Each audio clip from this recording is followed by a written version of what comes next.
Now we're talking. Estás escuchando Teología Pública, una iniciativa para producir recursos para el beneficio de la Iglesia de Cristo. Checa nuestra página web en teologiapublica.com. ¿Qué tal, Raimundo? Hola, Benja, ¿cómo estás? Bien, ¿y tú? Bien, también. Hemos llegado al último episodio. Por la gracia de Dios, Benjamín, hemos dado, este será el cuarto episodio de esta serie. Y te soy honesto, no sabía que íbamos a llegar hasta aquí. Pero por la gracia de Dios aquí estamos aún dando con estos podcasts. Y ha sido de bendición ver la gente un poco, dejar comentarios en estos videos. Si estás viendo este video o escuchándolo donde tú escuchas podcasts, nos ayuda bastante que tú pongas un comentario o nos mandes un mensaje. Si acaso son temas que deseas escuchar en el futuro o simplemente un me gusta. Algo un me gusta sería de grande bendición para nosotros. Nosotros lo hacemos para la iglesia, para los creyentes de Latinoamérica, de Estados Unidos, y nuestro deseo es que el Señor use esto para como Él desea. Así es. Pues, ¿de qué vamos a hablar hoy, Ray? ¿Cómo vamos a terminar esta serie? Sí, vamos a concluir hablando un poquito acerca de conversaciones del Evangelio en la Biblia. Y lo que estoy definiendo conversaciones del Evangelio son conversaciones espirituales, que tienen algo que ver con lo espiritual de la persona. Y esta idea se me vino en una clase que tomé el otoño pasado de evangelización en el seminario en que estoy atendiendo.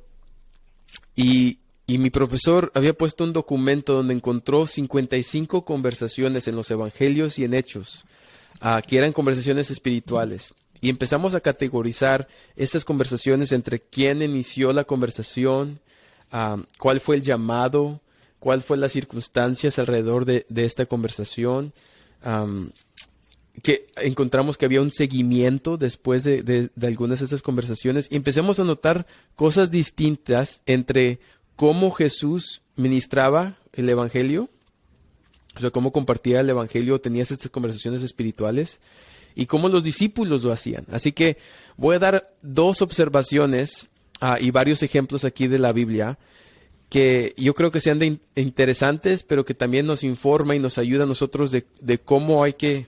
O sea, hemos hablado de métodos, hemos hablado de la gran comisión. Es ahora ver la Biblia y entender qué estrategias nos da la Biblia, a pesar de métodos de evangelizar. Entonces eso es lo que vamos a hablar hoy. Vamos a empezar con la pregunta: ¿quién inicia una conversación espiritual? ¿Quién la inicia? Nos damos cuenta que muchas veces Cristo tiene una conversación espiritual, pero la mayoría de las veces la persona inicia con Jesucristo esa conversación. Entonces nomás voy a dar dos ejemplos. El primer ejemplo es Nicodemo. ¿Sí? Nicodemo. En Juan capítulo 3 vemos esta conversación entre Nicodemo y Jesucristo, donde se habla del nuevo nacimiento, de nacer de nuevo, ¿verdad? Pero aquí lo que queremos ver no es tanto el mensaje aquí que Jesucristo le da a Nicodemo, sino que quién inició la conversación. Y vemos el versículo 1, había un hombre de los fariseos llamado Nicodemo, prominente entre los judíos. Este vino a Jesús de noche y le dijo: Rabí, sabemos que has venido de Dios como maestro, porque nadie puede hacer las señales que tú haces si Dios no está con él. Hasta ahí. Y después ves la conversación, pero noten que Nicodemo fue el que vino a Jesús en la noche. Sí, hay muchas lecciones aquí en esta historia, pero para el punto de quién inicia la conversación, vemos que Nicodemo es el que inicia la conversación. Y hay muchos más ejemplos en la Biblia en cual alguien viene y inicia. También hay ejemplos, quiero comentar, también hay ejemplos donde Jesús inicia una conversación. Por ejemplo, con la mujer samaritana, ¿sí? Jesús inicia la conversación con la mujer samaritana. La mujer samaritana no le dice nada a Jesús hasta que Jesús no inicia. Pero la mayoría de las veces, como principio de cómo Jesús ministraba era que la gente venían a él a escuchar o a preguntarle a él. Entonces Nicodemo es un ejemplo más de gente que venía a él. El hombre leproso en Mateo capítulo 8,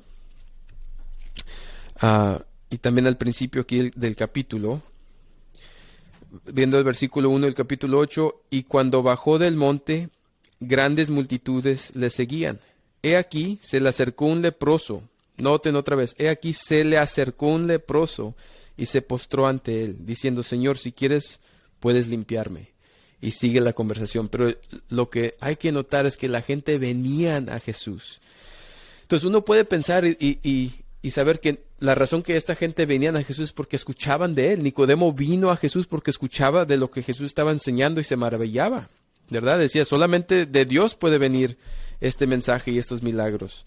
Aquí el leproso viene a Jesús y le dice, si quieres tú me puedes limpiar. Había escuchado de las obras de Jesucristo. O sea, Jesucristo tenía una fama en esta área, aunque él no la quería en ese tiempo, traía una fama con él.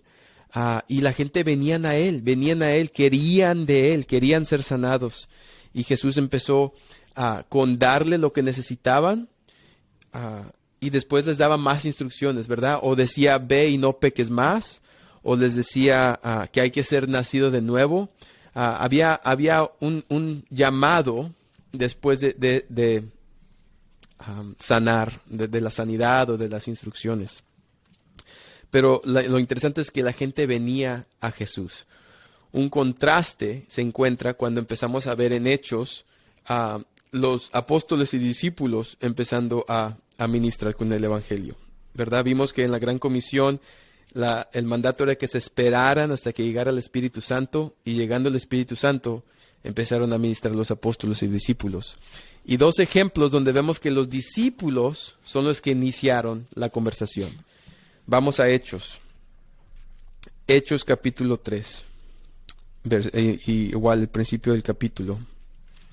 Dice así, capítulo 3, versículo 1.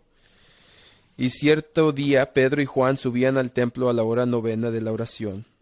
Y había un hombre cojo desde su nacimiento, al que llevaba y ponía diariamente a la puerta del templo llamada La Hermosa, para que pidiera limosna y a los que entraban al templo. Viendo a Pedro y Juan que iban a entrar al templo, les pedía limosna. Entonces Pedro, junto con Juan, fijándose su vista en él, le dijo, míranos. Y les miró atentamente, esperando recibir algo de ellos. Pedro le dijo, no tengo plata ni oro, mas lo que tengo te doy. En el nombre de Jesucristo el Nazareno, anda. Y vemos que es sanado.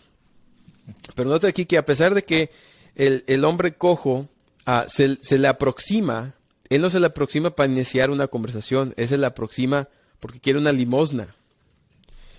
Es Pedro y Juan, más Pedro, aquí, que empieza a hablar, inicia una conversación, dice, míranos, y es sanado. Y vemos que esta es una conversación igual como las de Jesucristo, donde sanaba y iba unas instrucciones seguidas de este evento. Entonces vemos que los apóstoles iniciaban esa conversación. Un ejemplo muy famoso. Bueno, y nada más, una cosa ahí, antes de avanzar al siguiente ejemplo. Algo también que noto ahí es que después de lo que pasó con el limosnero, Pedro se avienta uno de sus sermones uno de sus sermones más importantes, ¿no? En el libro de Hechos. Y pues me gusta cómo incluso utilizó eso, ¿no? Utilizó el evento, el milagro, que fue la señal, y de ahí él como lo utilizó como catapultarse para predicar el evangelio a una audiencia más grande, ¿no? Y de hecho ya habíamos hace varios años, de hecho grabamos un video aquí, a lo mejor lo podemos enlazar también, grabé un video con Natán, donde hablábamos específicamente de este pasaje. Entonces hay algunos principios ahí del evangelismo también, pero sí, se me hace interesante, ¿no? Como ellos son los que inician la conversación, y ellos son los que guían la conversación, ¿no? Ellos son los que llevan la conversación hacia Jesucristo. Sí, y quiero reflejar un poquito más de eso, pero vamos un ejemplo más, nomás para dar a terminar aquí los ejemplos. Felipe y el etíope, perdón. Un ángel del Señor, este es Hechos 8:26, un ángel del Señor habló a Felipe diciendo, levántate y ve hacia el sur, al camino que desciende de Jerusalén a Gaza. Este es un camino desierto. Él se levantó y fue, y aquí había un eunuco etíope, alto oficial de Candace, reina de los etíopes, el cual estaba encargado de todos sus tesoros y había venido a Jerusalén para adorar. Regresaba sentado en su carruaje y leía al profeta Isaías. Y el Espíritu dijo a Felipe, ve y júntate a ese carruaje. Cuando Felipe se acercó corriendo, lo oyó leer al profeta Isaías y le dijo, ¿entiendes lo que lees? ¿Quién inició? Felipe, ¿entiendes lo que lees? Y le respondió, ¿cómo podré? Al menos alguien que me guíe. Y aquí vemos que es guiado y después es bautizado el etíope. Pero Felipe fue el que inició. Ahora el Espíritu Santo aquí también está involucrado en este proceso, en el que el Espíritu fue el que lo empujó a Felipe a que vaya, que se sentara enseguida de este etíope. Pero Felipe fue el que inició la conversación. El Espíritu, noten en las instrucciones, no les dice, ve y habla con el etíope. ¿Sí? Nomás dice, ve y siéntate enseguida de él, ve, arrímatele. Pero al escuchar que él estaba leyendo Isaías, Felipe dice, ¿entiendes lo que lees? Y le empiezas a enseñar ahí. Entonces, ¿qué piensas, Benjamín, de este contraste entre Jesús, como él ministraba, como él tenía estas conversaciones, y los discípulos? Ahora, como digo, hay 55, pero aquí nomás son 4 ejemplos. ¿Qué piensas? Pues no sé, como que todavía me estoy preguntando aquí, a ver, ¿en qué dirección va Rey? O sea, tengo un par de pensamientos, pero no sé si es para donde tú vas. O sea, por ejemplo, una cosa que se me viene a la mente son las palabras de Jesús en Juan, cuando dice que nadie puede venir a él a menos que el Padre lo traiga, ¿no? Entonces, obviamente, podríamos hablar de la soberanía de Dios. Sí. Podríamos hablar de que, pues, al final de cuentas, tanto en el ejemplo de Jesús como en el ejemplo de Felipe, pues Dios estaba actuando soberanamente para que estas personas puedan escuchar el Evangelio. Eso es algo que se me viene a la mente, pero como te digo, no sé específicamente en qué dirección vas tú, entonces mejor te dejo que tú continúes. La dirección que voy estaba pensando mucho en ese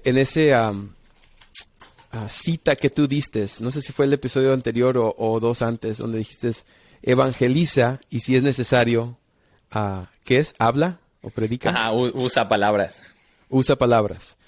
Y he pensado mucho así, porque yo creo que yo he vivido así, y muchos cristianos con los que yo alabo en la iglesia, o sea, con los que se reúnen aquí en la iglesia, yo creo que vivimos de esa forma, porque es cómoda vivir de esa forma. De vivir trayéndole honra a Dios, ¿verdad? Que sería no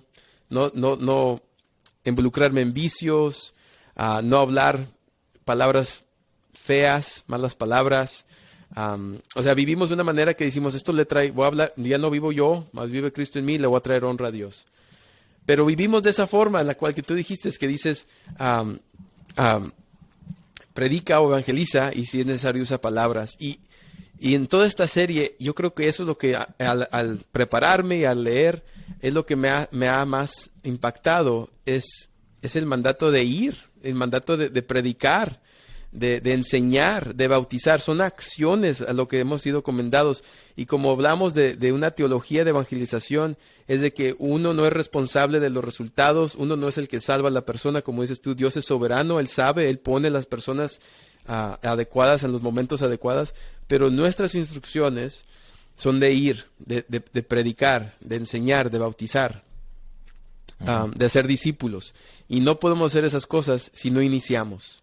Entonces Cristo A pesar de, queremos vivir como Cristo, ese es mi punto. Queremos vivir como Cristo, que la gente venga y me pregunte. Yo me voy a esperar hasta como Jesús, hasta que vengan y me pregunten. Pero nosotros no tenemos esa fama como Jesús, ¿sí? Nosotros no hacemos milagros como Jesús. Jesús era una persona y no había nadie como él cuando en su ministerio aquí en la tierra. Y no podemos imitarlo de esa forma. Sí, se me hace interesante esa discusión, se me hace interesante, ¿verdad? Porque por un lado, sí, estoy 100% de acuerdo contigo, ¿no? Que ahorita que muchos cristianos viven de una forma como que nada más me porto bien, soy una persona decente y ya la libré. Aunque por otro lado, creo que es en Primera de Pedro, no me acuerdo, donde dice, ¿no? Que vivamos una vida, híjole, otra vez. Mis citas están muy malas, pero como estoy cambiando entre inglés y español, se me van las citas. Sí. Pero bueno, cuando dice, ¿no? Que vivamos una vida que demanda una explicación de nuestra esperanza, ¿no? Entonces, como que ahí hay cierta tensión, ¿no? O sea, por un lado, a lo mejor muchos cristianos se están esperando mucho a que alguien venga y les pregunte, ¿no? A que alguien venga y les diga, oye, ¿por qué te portas por qué te comportas así? Y a lo mejor puede ser que puedas pasar toda tu vida y nadie te va a preguntar eso. Por otro lado, creo que a lo mejor también sería bueno hacerse la pregunta y decir, bueno, nunca nadie me ha preguntado o nunca nadie ha comentado sobre por qué me comporto de la forma en la que me comporto. Y yo puedo pensar en dos respuestas posibles. Una respuesta es que a lo mejor no te comportas como creyente, no te ves diferente a las demás personas, entonces pues nadie te pregunta, ¿no? Jesucristo era muy, muy, muy diferente, entonces obviamente la gente venía a él. La otra posible respuesta es que a lo mejor no te relacionas con los incrédulos. A lo mejor estás tan metido en tu círculo de cristianos que ni siquiera tienes conexión con los incrédulos como para que alguien te haga esa pregunta, ¿no? O sea, por ejemplo, yo tengo una historia breve que compartir. Nosotros tenemos unos vecinos que son incrédulos y bueno, la forma en la que los conocimos es increíble, ¿no? O sea, mi mamá llevó a mis hijos al parque y mi mamá con su inglés, yo le digo a mi mamá que ella tiene el don de lenguas, pero no me cree. Perdón, madre. Pero ella con su inglés limitado platicó con esta amiga y la amiga es de Polonia, entonces ella también tenía un inglés limitado. Y bueno, el chiste es que ella nos conectó y ellos no son incrédulos. Nos hicimos amigos de ellos, ellos vienen a comer a nuestra casa, nosotros vamos a comer a su casa y ya van muchas veces que nuestros amigos nos dicen, es que ustedes son diferentes. Es que ustedes nos dicen, nunca hemos conocido a nadie más que se comporta como ustedes. Ellos son católicos, pero no, a lo mejor no un catolicismo como latino, sino catolicismo así más gringo y más europeo. Pero ellos nos dicen, ningún católico que conocemos se comporta como ustedes se comportan. Y de hecho, una vez su papá de ella, que es católico, vino a visitar desde Polonia y nos conoció a nosotros. Y después de que nosotros pues fuimos normal, ¿no? O sea, como siempre nos comportamos. Y algo que se me hizo muy curioso es que ya después de que nosotros nos fuimos, el papá de ella le comentó a nuestra amiga y le dijo, estoy impresionado de cómo se comportan tus amigos protestantes, ¿verdad? Porque así nos dice él, como él es católico, para él nosotros somos protestantes. Dice, estoy sorprendido de cómo se comportan ellos como protestantes. Y lo que así de plano me dejó así en shock completo es que dijo, estoy sorprendido de cómo las esposas respetan a los esposos.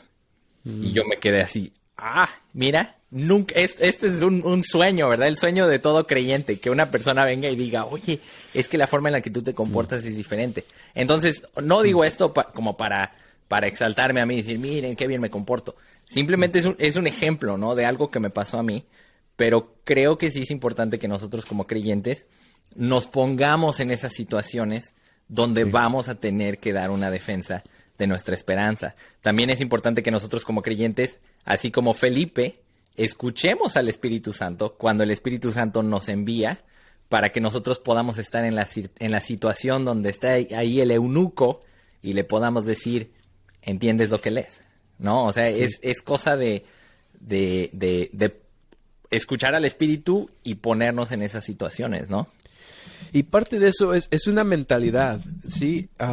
Porque no es nada más los hechos de ir y predicar, de pararte en la esquina del parque y dar el evangelio.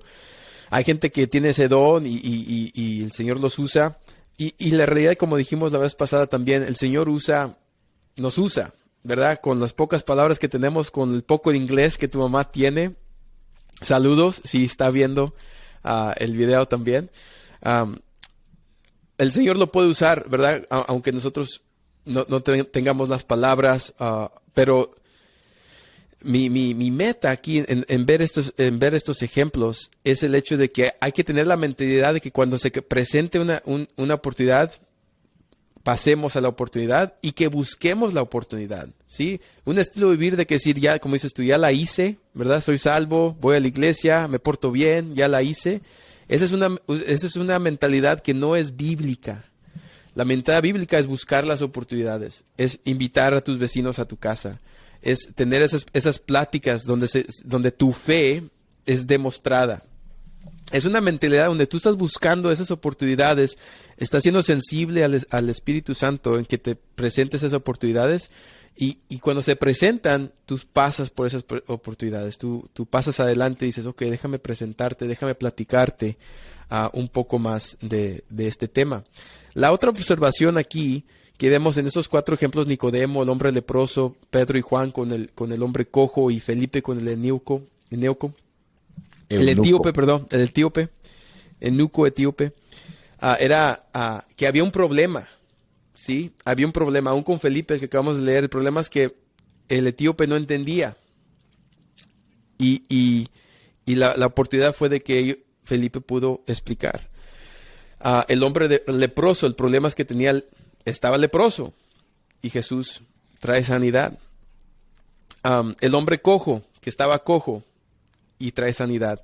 Nosotros no podemos sanar gente, pero como Felipe, como vemos aquí, nosotros podemos explicar.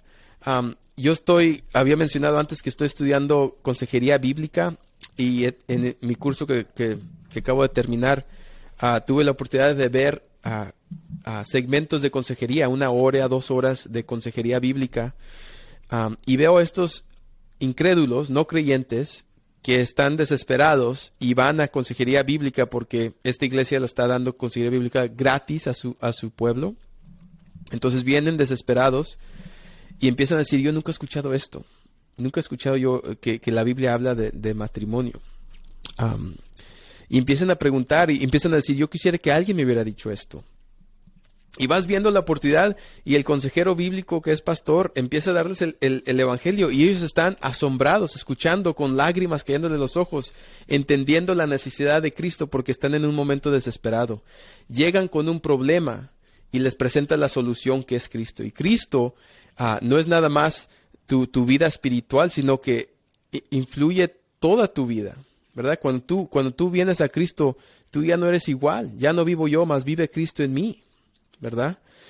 Entonces, eso es algo común que vemos a través de estos ejemplos, es de que hay un problema que se presenta y el Evangelio o Jesucristo es la solución, se presenta como la solución. Como dices, Pedro y Juan aquí sana al cojo, pero después se usa ese como ejemplo para traer las buenas nuevas en la predicación de Pedro.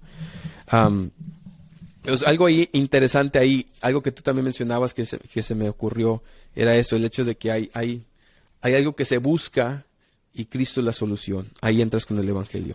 Sí. Y una cosa perdón que te interrumpa otra vez, pero una cosa que me estaba acordando, porque estoy checando las notas de una predicación que di ya hace varios años, pero algo que veo ahí es como ellos hicieron la conexión clara, ¿no?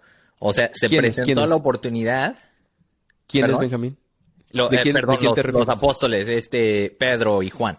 Okay. No, hicieron la conexión clara, o sea, se presentó la oportunidad, estaba el limosnero, lo sanaron y la gente se maravilla y ellos, en lugar de decir, Dios te ama, que tengas un buen día, nos vemos. No, ¿verdad? No dijeron eso. Les dieron a todos una razón, una explicación de por qué pasó lo que pasó. O sea, ellos vieron esa oportunidad y la agarraron. y corrieron con ella, ¿no? Como dicen aquí en Gringolandia. Ellos vieron la oportunidad y se fueron así de lleno.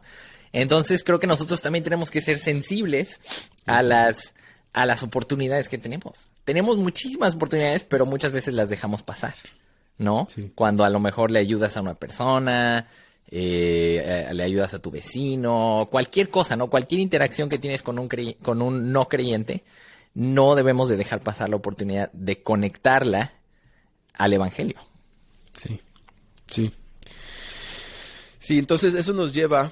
Bueno, sí, el punto aquí es de que quien inicia la conversación, el punto es de que tenemos que tener una mentalidad, una disposición de entrar a las oportunidades cuando se presentan con conversaciones espirituales que dirigen hacia el evangelio. Esa debe ser nuestra mentalidad, ese es el ejemplo que quería dar con estos ejemplos. Y otra vez, 55 conversaciones espirituales a través de los evangelios y hechos, estos nomás son 4. Uh-huh. Pero vamos a ver unos 3 o 4 más, pero hablando del seguimiento. Hay un seguimiento. Y Ray, nada más una cosa, antes de avanzar así rapidísimo, yo quiero animar a los que están escuchando a que lean el libro de Hechos y que lo lean así, a lo mejor con eso en mente, pensando, a ver, ¿cómo daban el evangelio los apóstoles? Y se van a sorprender, está increíble. O sea, estudiar el libro de Hechos y ver cómo evangelizan, te das cuenta que nuestro evangelismo le falta bastante a nuestro evangelismo. Sí. Sí, tengo más comentarios, pero... Dale. No sé qué piensas tú. No, hay que seguir avanzando. Sí, hay que seguir. Pero no, sí, es cierto. Hechos es la misión de la iglesia. Aquí empiezas a ver la iglesia explotar al ver los apóstoles empezar a ministrar con el evangelio.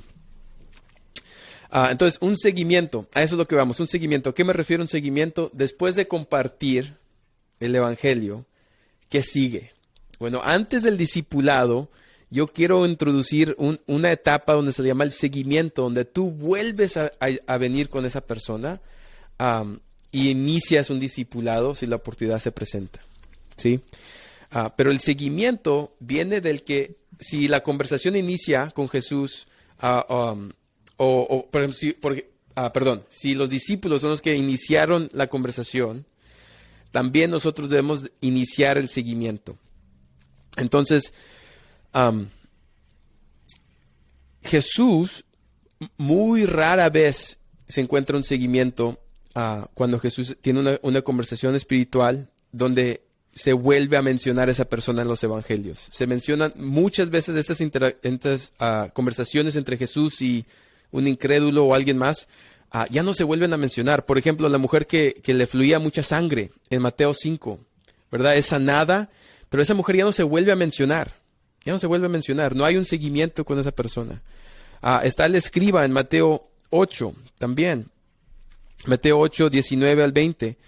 Pueden leerlo ahí ustedes mismos, pero se menciona este escriba. Yo creo que en la Biblia de las Américas se le llama... no dice escriba, dice... ¿Cómo dice? ¿Un experto en la ley o algo así? Sí, un experto en la ley. Maestro de la ley. No, sí dice un escriba. Sí, la Biblia sí dice un escriba. Ha sido otra versión que no decía escriba. Maestro de la ley dice la nueva versión. Eso te pasa por andar usando otras versiones. Ay, Benjamín. No, dale. No, sí. No, sí. Pero dice un escriba, se le presenta un escriba. Pero ya no se vuelve a mencionar ese escriba. Como nosotros vemos en los evangelios. No hay un seguimiento de parte de Jesús. Pero Jesús dejó a los discípulos, estableció la iglesia a través de los discípulos para tener ese seguimiento. Entonces vemos los discípulos a través de Hechos. Todos estos ejemplos son de Hechos, porque ahí es donde comienza todo este movimiento del evangelizar. Y 2 ejemplos. El primero es Ananías y Saulo. Si Saulo está en el camino a Damasco, ¿y qué vemos en Saulo? Que se cae, se le revela a Jesús, está ciego y Ananías es mandado a que vaya a presentarse con Saulo. Se le cae, regresa la vista a Saulo y se convierte. Y aquí el clave es Hechos 9, ¿verdad? Esa es la conversión. Hechos 9, versículo 19. Eso es lo que quiero enfatizar aquí. En el versículo 19...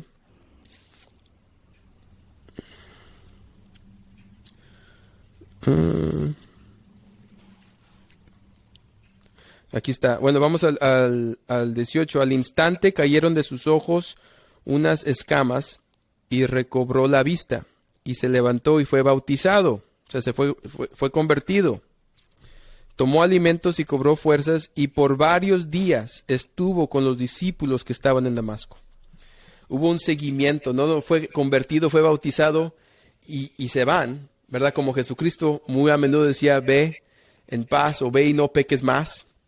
Aquí los discípulos era otra estrategia donde fueron llamados, la gran comisión fueron llamados a enseñar y a discipular, a bautizar y a enseñar a las obras de Jesús. Entonces aquí por varios días estuvo con los discípulos y fue discipulado Pablo, ¿verdad? Por a través de ese seguimiento. No es que lo dejaron, fue bautizado y se fue Saulo o Pablo, sino que hubo un seguimiento. Iniciaron eso con él. Un ejemplo más es con Pablo y Silas en Hechos 16, versículo 25. Es la conversión del carcelero. Entonces vemos aquí Pablo y Silas estaban orando y cantando himnos a Dios. Son presos, que estaban presos injustamente porque eran romanos y fueron tratados no como romanos. Y entonces ves ahí toda esa conversación también. Pero te das cuenta aquí que hubo un temblor. No hubo, las puertas fueron abiertas del cárcel y el carcelero se iba a matar porque creyendo que los prisioneros se habían escapado, pero Pablo clama de gran voz, versículo 28, no te hagas ningún mal, pues todos estamos aquí. Y respondió el carcelero, ¿qué debo hacer para ser salvo? Ellos le respondió, cree en el Señor Jesús y serás salvo tú y toda tu casa. Y le hablaron la palabra del Señor a él y a todos los que estaban en su casa. Y les tomó en aquella misma hora de la noche y les lavó las heridas. Enseguida fue bautizado él y todos los suyos. Llevándolos a su hogar, les dio de comer y se regocijó grandemente por haber creído en Dios todos los suyos. Hubo un seguimiento. Y vemos más adelante donde está la casa de Lidia, y ahí hay una relación ahí, es más, se parece, mucha gente cree que ahí comenzó otra iglesia en la casa de Lidia, pero hubo un seguimiento, ¿verdad? Se le evangelizó, se dijo, cree y serás salvo, y no lo dejaron ahí, sino que siguió la plática, visitó su hogar, lo bautizaron a él y a toda su familia. Hubo un seguimiento que comienza el discipulado. Entonces eso, y nosotros, ¿qué nos dicen nosotros? Es que nosotros igual como los discípulos, como empezó la iglesia en Hechos, hay que hacer un seguimiento con las personas. Cuando les compartimos un poco, aunque sea un poco, vamos a decir que mencionaste la Biblia y lo que el Señor ha hecho en tu vida, pero te vas de la conversación y dices, es que no mencioné todos los elementos del Evangelio, como mencionamos hace unos cuantos episodios. Está bien, sí, regresa. ¿Qué has pensado de esta conversación que te di? ¿O has platicado con alguien más? ¿O tienes algunas preguntas? No hay presión, ¿verdad? La obra es de Dios, pero yo estoy viable. Yo quiero hablar contigo si tú quieres. Uh-huh. Tener ese seguimiento es importante y comienza el discipulado. Y qué maravilla, qué honor, qué gozo es discipular a una persona.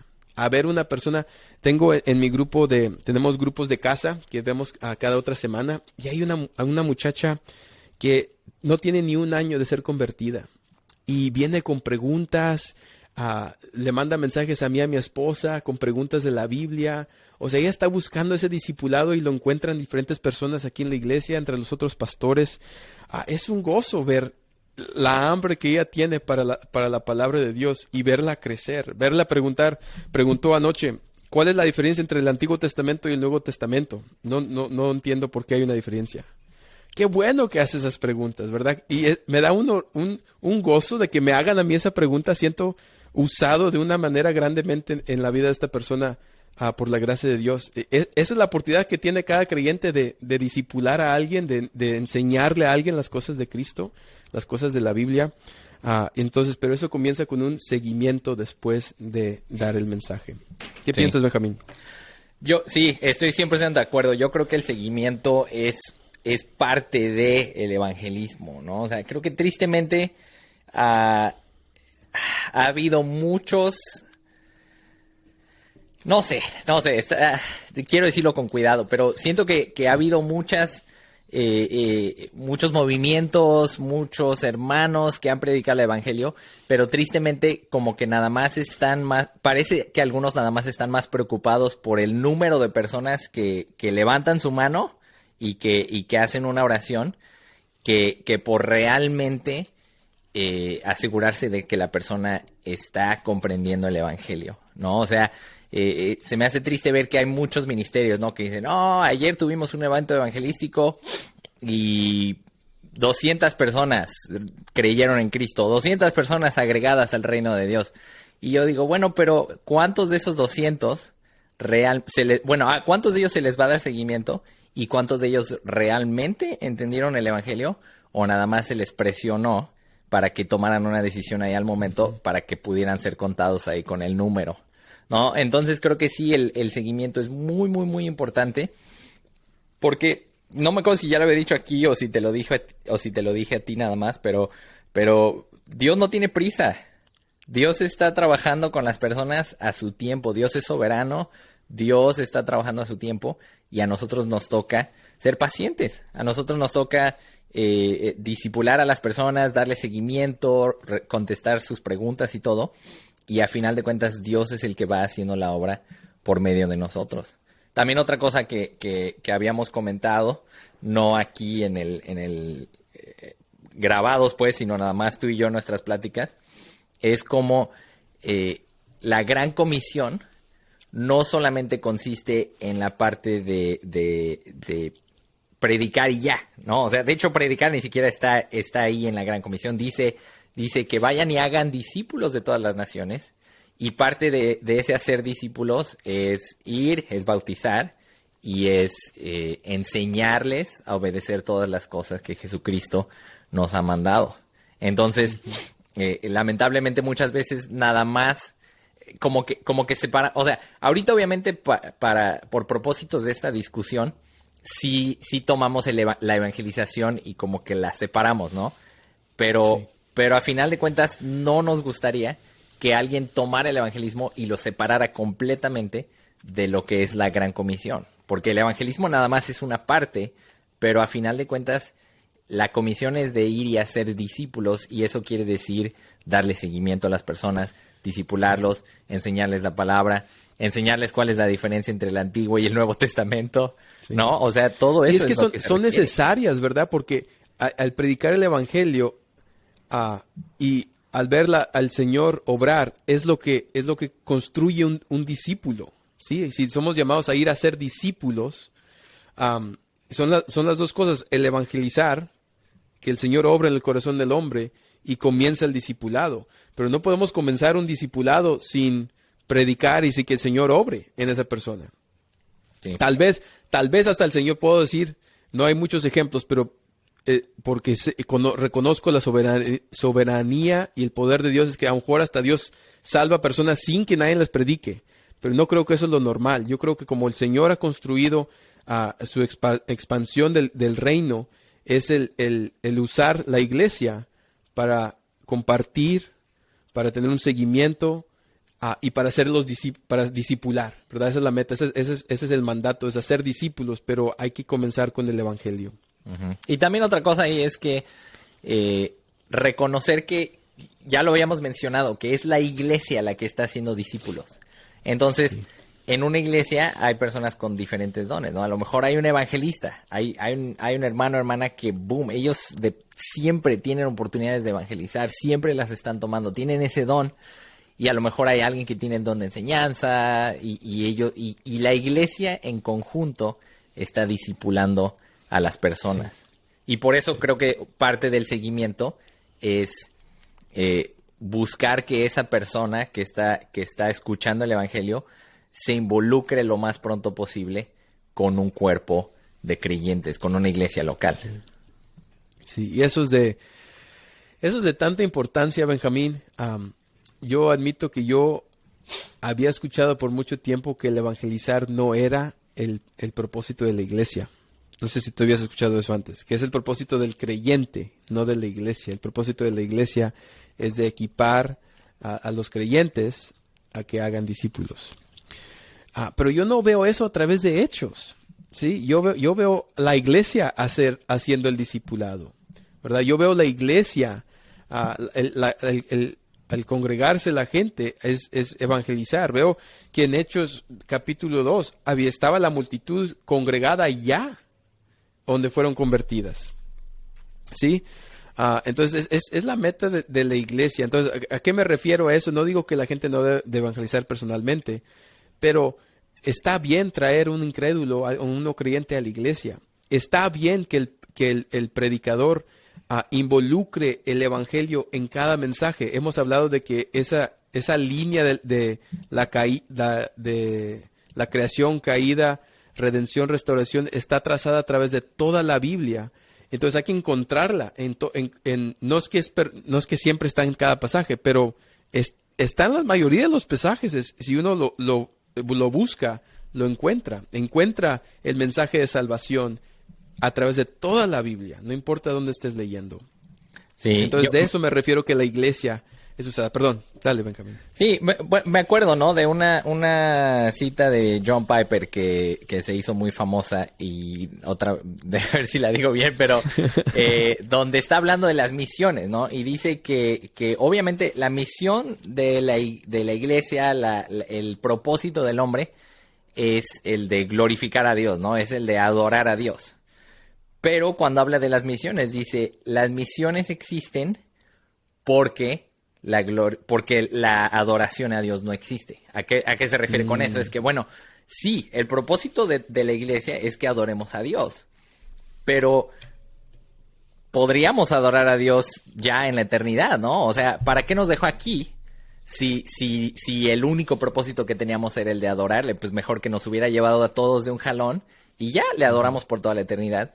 Pero dice Piper, las misiones existen porque básicamente porque no todo el mundo adora a Dios. Entonces nosotros estamos aquí y se nos ha dado la comisión de ir a buscar más adoradores, ¿no? Así como Jesucristo le decía a la mujer samaritana, ahora nosotros es nuestro trabajo ir y buscar más adoradores y predicarles el evangelio. Entonces sí es triste que muchas iglesias, ya sea de forma explícita, así a lo mejor como tú lo habías escuchado, o a lo mejor por negligencia, no están haciendo la misión para la que fuimos dejados aquí, que es la de predicar el evangelio, la de hacer discípulos de todas las naciones. Así es.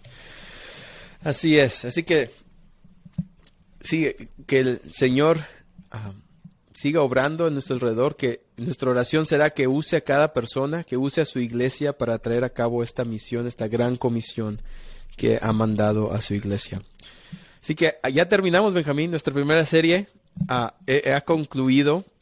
No sé qué nos espera, pero hemos empezado aquí algo emocionante y espero que esto sea de bendición para aquellos que están escuchando. Y otra vez, si tienen un comentario, déjenlo en los comentarios.